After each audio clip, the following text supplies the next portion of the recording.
బీసీలను చేనేతలను జగన్ ప్రభుత్వం ఘోరంగా మోసం చేసిందని చీరాల ఎమ్మెల్యే మాలకొండయ్య అన్నారు.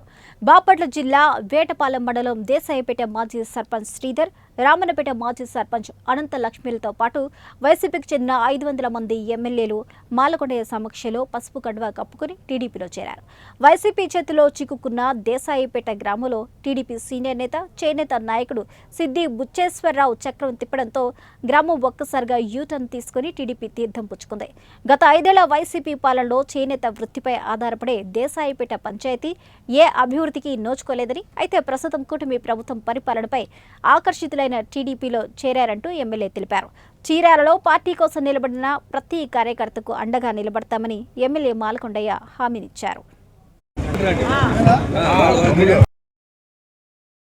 అవసరం వచ్చింది ఇప్పుడు మళ్ళీ ఈ పార్టీలో వాళ్ళందరినీ చేర్చుకోవడానికి అనేటువంటి ప్రతి ఒక్కరికి ఒక సమస్య వస్తుంది.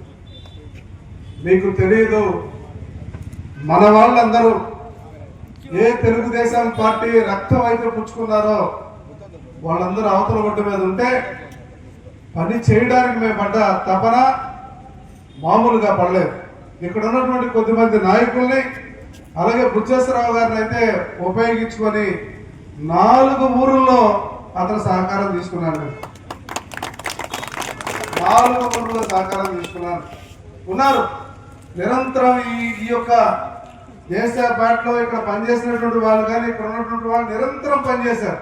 కానీ ఇంత పెద్ద పార్టీ నాడు ఎన్టీ రామారావు గారు పెద్ద ఎత్తున ఆయన్ని చూసి ఆకర్షితులైనటువంటి వాళ్ళు మొదటి జనరేషను, 2వ జనరేషను, ఇవాళ 3వ జనరేషన్ కూడా పనిచేస్తాం తెలుగుదేశం పార్టీలో.